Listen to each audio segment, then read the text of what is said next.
y las personas que fueron exhibiendo poco a poco eso que él había enseñado, a eso es lo que se llama un mahamí.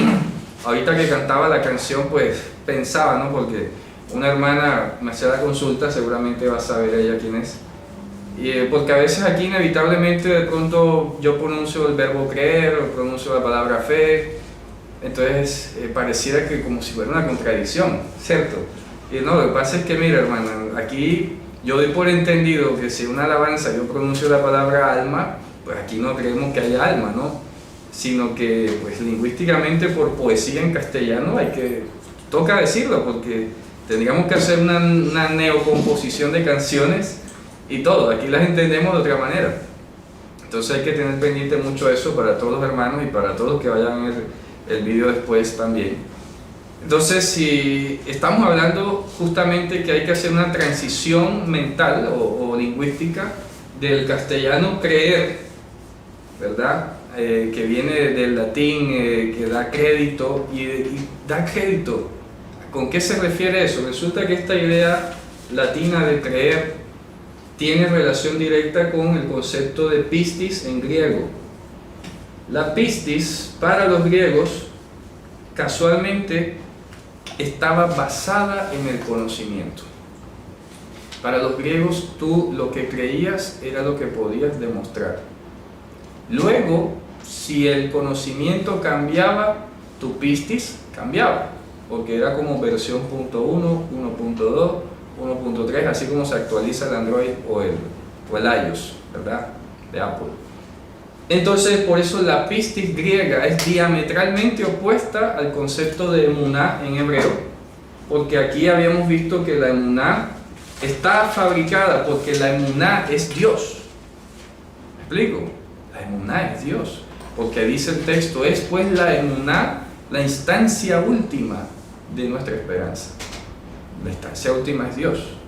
Por eso es que Yehoshua, inclusive en su respuesta, si tú conoces el contexto histórico, deberíamos preguntarnos, bueno, ¿por qué Jesús decía, amén, amén, les digo? Lo que pasa es que en las traducciones en castellano ponen, de cierto os digo. Pero en el texto griego sale 2 veces, amén, amén. Así. O sea que el escritor griego está reproduciendo en letras griegas una palabra hebreo-aramea. Entonces el traductor castellano cuando ve amén, amén, no sé si es que tenía algo antisemita o qué será, no sé. Entonces en vez de dejar amén, amén, puso fue de cierto, de cierto. Resulta, ¿qué significa amén? Ya lo hemos dicho aquí. Amén significa verdadero es. ¿Ya? Fiel es. Yo creo que de ahí donde viene, en ese sentido, de cierto. Verdadero es de cierto. Sí, pero acá no se conecta y además allá voy ahora. El contexto cultural es importante. Cuando los rabinos, o bueno, los sabios de la época, porque no se puede hablar de rabinos en la época de Jesús, eso hay que tenerlo presente. Por eso es un error llamar a Jesús rabino, porque no existía el término en ese entonces. Entonces, los sabios de esa época, los tanaín, los que pudieran haber, cuando iban a decir una enseñanza que se remontaba a Moisés, decían un amén. Amén te digo algo, significa lo que te voy a decir viene de Moisés. Si tú dices 2 amén, te estás remontando a Dios. ¿Sí me hago entender el impacto psicológico de eso? Entonces cuando dice amén, amén te digo, te está hablando Dios. Fuerte. Pero en cada época cultural la acentuación tiene un significado. Sí, el uso de la palabra. Hoy no es lo mismo como se usaba allá. No, hoy no tiene el impacto porque pues obviamente hacía parte de una saga, ¿no? Una saga de conocimiento, de tradición, etc. Y los fariseos pues siempre estaban remachando que su tradición venía del Sinaí, ¿cierto? Entonces decían, no, amén te digo esto. Significa, esto viene de Moisés. Ahora decir 2 amén, antes de Moisés está Dios. Directamente de Dios. Está directamente Dios, Dios te está hablando. Amén, amén te digo, amén, amén les digo. Fuerte. Entonces, ¿por qué estoy diciendo esto? Porque concuerda con lo que acabamos de decir. En la carta de los Hebreos dice que Dios es la instancia última de nuestra esperanza. Y hemos hablado que la esperanza es que la vida eterna, la resurrección de entre los muertos, ¿verdad? Esa es la esperanza. Un tecnicismo prácticamente. Cuando hablamos de esperanza, no pensamos en otra cosa, sino en la resurrección y en la vida eterna. Entonces se dice que la emuná es la instancia última de nuestra esperanza. Oye, se está diciendo que Dios es el que va a resucitar a los muertos, o es Dios el autor de la vida, y eso es importantísimo. Y lo vamos a ver cómo se conecta ahora con la idea que vamos a empezar a relacionar. Hermano, la palabra amén se usa en la escritura simplemente con relación a lo que está escrito. Sí. Porque oye, se usa amén para lo que sea. Sí, por eso hermano preguntaba eso. Hoy la gente dice amén a cualquier cosa. Es amén a lo que aparece, que se lee en la escritura. Sí, lo que esté en la escritura es lo que se dice amén. Se le dice amén. ¿Cómo estamos? La gente dice amén. No pega, ¿no? Eso no se usa así. Yo digo que el caso de Tony, que la maldición y la mención, y que si Moisés dice esto, y después va. Tiene que decir amén, pues verdadero es, verdadera esa palabra, ¿verdad? Volviendo a nuestro tema, entonces, como les decía, la palabra griega pistis estaba basada en el conocimiento. Por eso es que nosotros hablamos de creer y nuestro concepto de creer está basado en las pruebas. Por eso inclusive Yehoshua le dice a Tomás, que seguramente en el ambiente helénico que había en Galilea, le llega a decir: dichosos los que exhiben fidelidad sin haber visto, sin ver evidencia. Fíjate tú. Y eso es lo que siempre en Israel se ha dicho: la mayor expresión de la fidelidad es la que se da aun cuando no hay evidencias. ¿Ya? Fíjate tú. ¿Por qué? Porque es contraparte, diametralmente opuesto del criterio helenista de la fe.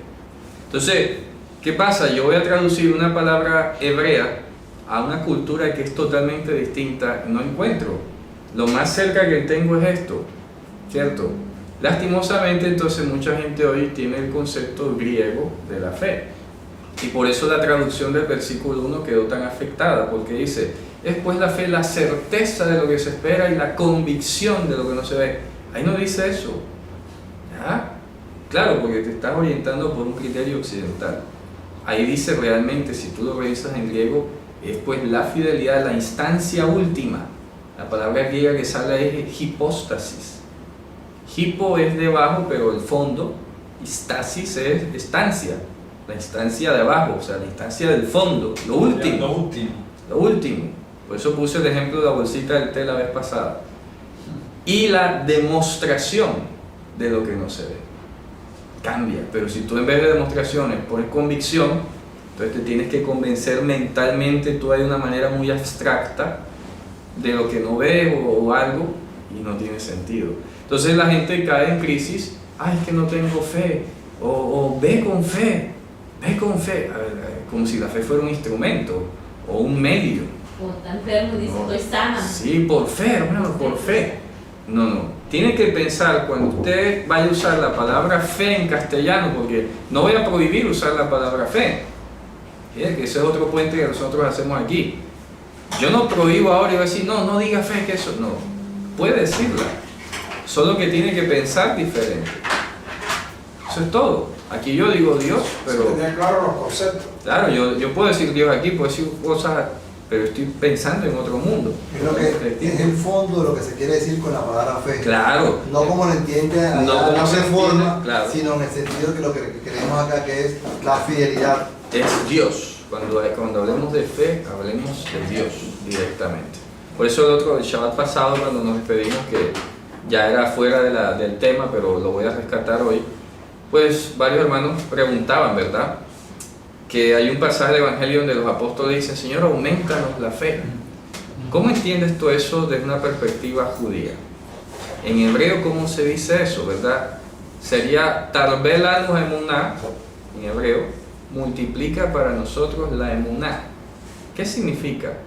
No está diciendo convéncenos más, no está diciendo eso. Ni dice danos más certeza, no. Es como si en vez de la palabra emuná dijera maravilla, multiplica para nosotros las maravillas, supongamos. Es lo que están diciendo. Claro, obviamente, es decir, que se manifestasen más cosas maravillosas de parte de él que ilustraran o dejaran claro que estaban con el teso, con el maestro, el firme, con el que era, el poderoso. Y como esos choques esos estrellones que pegaba el Mesías como maestro, digo, ¿sabes qué? Esto no es que yo multiplique aquí cantidades de nada. Basta que ustedes sean fieles como un grano de mostaza. Un grano de mostaza que es lo más pequeño y casi imperceptible. Yo por eso la otra vez en algún vídeo lo comparaba que el mismo batión de energía, como decimos aquí, la misma corrientazo, te va a pegar el cable súper pelado o poco pelado. ¿Ya? Porque lo importante no es el tamaño de la abertura, el tamaño es el contacto, lo importante es el contacto. ¿Ya? Basta que que tengas un día de que Dios te haya llamado, que si Dios, tú eres su canal aquí en este mundo, en ese momento, en esa circunstancia, vos vas a hacer un milagro, porque no eres tú, ni es tu nivel de santidad, y no, es Dios que a través de ti va a derramar. Por eso no tienes necesidad de pedir que te aumente nada, ¿ya? Porque Él es el que va a manifestarse a través de ti. Y puedes tener un día, ser una persona que apenas de pronto sabe cómo está vivida la Biblia y tal, pero en el momento determinado Dios se va a manifestar, porque Él es de Él. Él es de Él. Pablo lo dijo, vosotros no sois vuestros.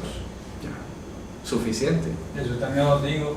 No somos de nosotros, somos de Él. ¿Ya? Dígame. Me llama la atención el asunto de los conceptos que se adquieren a veces. Cuando vemos en la escritura todo lo que tiene que ver con la emuná, con la fe, con respecto al Señor, Sí. por lo menos el ciego, Ajá. son personas que están pidiendo misericordia Claro. y están mencionando la palabra, porque el ciego dice Yehoshua, hijo Sí, de David, claro. ¿verdad? Sí, sí. Y el asunto de las relaciones es como si el ciego fuera a pedirle la vista. Una persona que nació ciega, que le da lo mismo si tiene vista o no tiene vista, porque esa es su Claro. costumbre.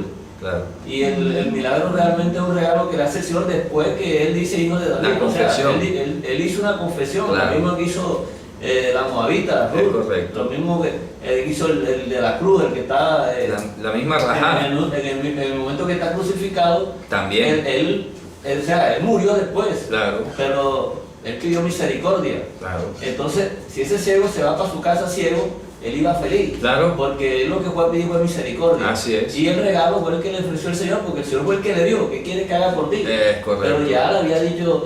Ya había la que confesión. había hecho la Excelente. confesión, había dicho que grande era la emuná. O sea, el poder de Dios se estaba manifestando en ese momento en una persona, Sí. de los cuales el Señor juró Claro. que iba a tener salvación. Correcto. Así Pero las es. personas relacionan en ese contexto, lo que sacan es el milagro de Sí, la el vista. milagro. Sí, sí, Y sí. el ciego realmente, si se hubiera ido ciego, hubiera ido feliz. Correcto. Así es. Él había Excelente. obtenido por lo que fue. lo había Así obtenido. es. Y es lo más importante. Por ejemplo, hay veces que me han dicho, hermano, vamos a orar por esta persona que está enferma. Yo lo primero que hago es orar por su salvación.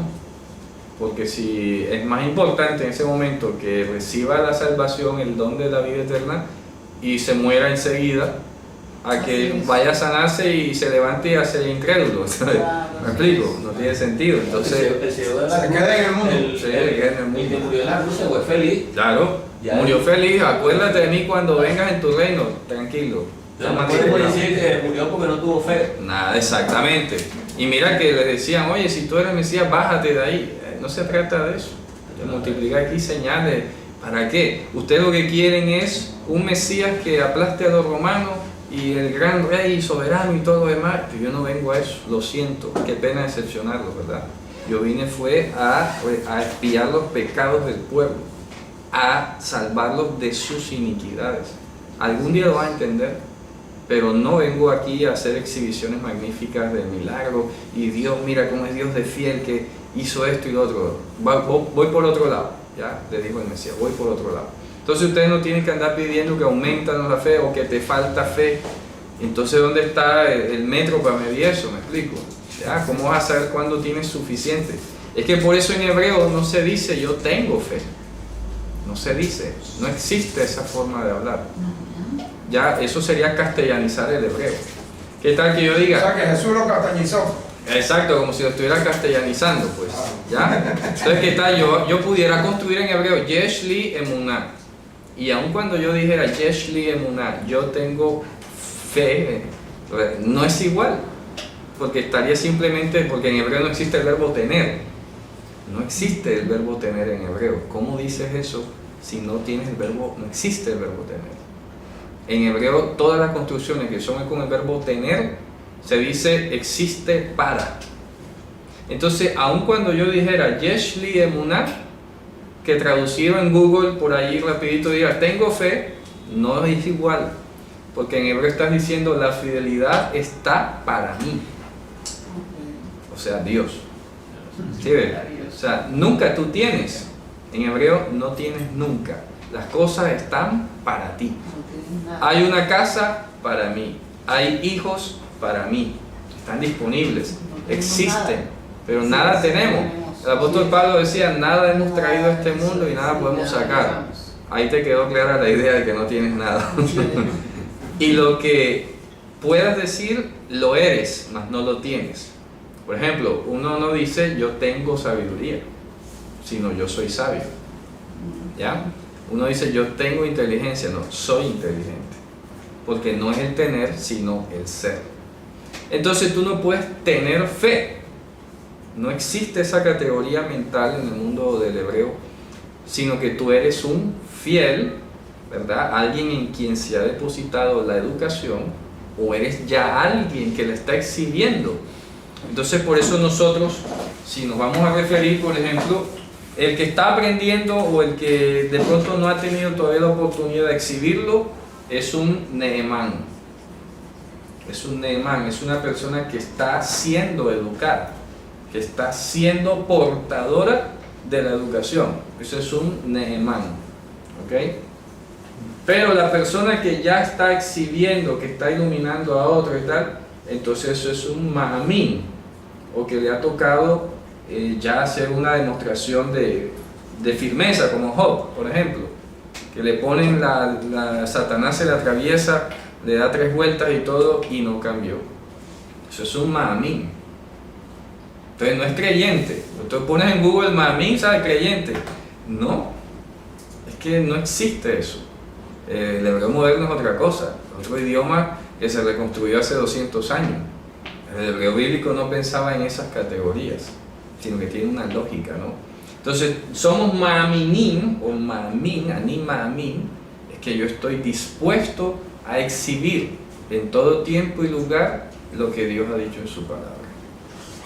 Entonces, ¿cómo pudieras ser tú más Ma'amin? No tiene sentido, porque tú vas a exhibir lo que vas aprendiendo, y por eso no hay más ni menos, porque lo que aprendiste en ese día y lo demostraste vale tanto como lo que has aprendido en 20 años y lo demuestras, porque eres en todo tiempo.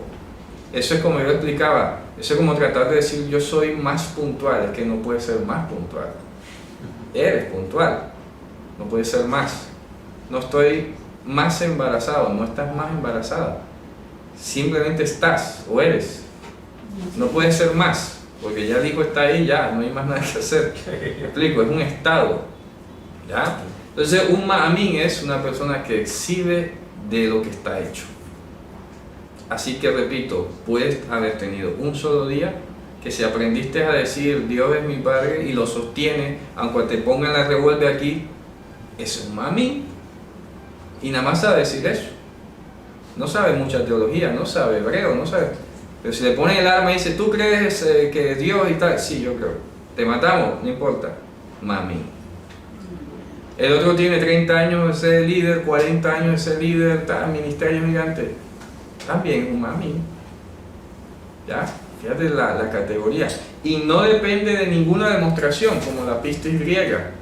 Porque como el concepto griego de pistis surge en la era presocrática, cuando todo era cientifista, demostraciones, teorías sobre la cosmogonía, lo que sea, entonces había que demostrar las cosas. Y tú creías o construías un organigrama de ideas allí que eran coherentes de acuerdo al conocimiento del momento. Pero si venía otro científico y te derrumbaba eso, tu pistis era renovada y ya entonces empezabas a creer en otra cosa. Y eso es lo que pasa hoy, mucha gente a veces tiene ese concepto. Y por eso es que hasta a veces algunos caen en crisis de religiones. Entonces, que yo pensé que aquí era la verdad. Y a veces me han preguntado todavía que cuál es la iglesia verdadera, y no tiene sentido preguntar eso. Pregunte por la palabra, ¿ya? Por eso aquí, como alguien me decía hace poco, o sea que tú eres como un profesor interdenominacional. Bueno, yo no sé si sea esa la palabra, pero aquí estos videos los puede ver cualquiera. Cualquiera en cualquier rincón de cualquier extracción, porque aquí no estamos atacando a ninguna denominación ni nada, estamos revisando directamente lo que dice la Escritura para nuestro crecimiento. Y por eso, como yo le decía a un hermano que también una vez me preguntó que si de pronto yo no pensaba en ir a abrir iglesias y comunidades, y la verdad es que nunca me lo había planteado. Nunca me lo imaginé, porque no veo la necesidad. Yo creo que el poder de Dios se ha derramado en todos los países por igual y en todas las ciudades. Y yo no me veo como que llevando ahora otra luz como si nunca hubiera luz antes. Claro. ¿Me explico? Sino Como que... si hubiera algo nuevo ahora. Sí, como si hubiera algo que hay que llevarlo allá y entonces como Sí, porque antes competencia.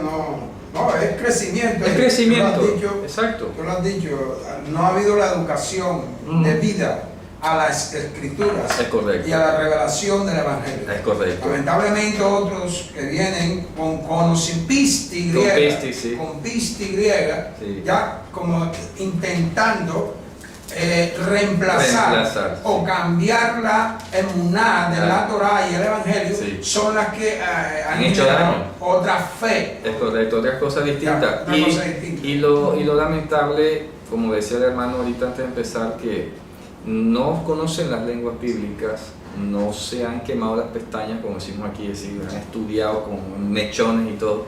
Entonces no saben, de pronto leen de otro autor, creen a ciegas. Les voy a decir algo.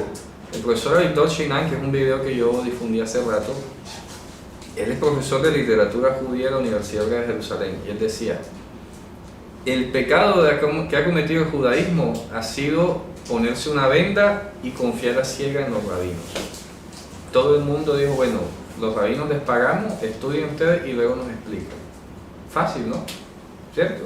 Entonces yo confío a ciegas lo que tú digas. Tú vas a una comunidad judía ortodoxa y es así, lo que el rabino diga, eso es, nadie lo cuestiona, nadie se atreve a decir, no, rabino, es que yo discrepo con usted porque estoy estudiando el texto y aquí me parece nada, eso no existe.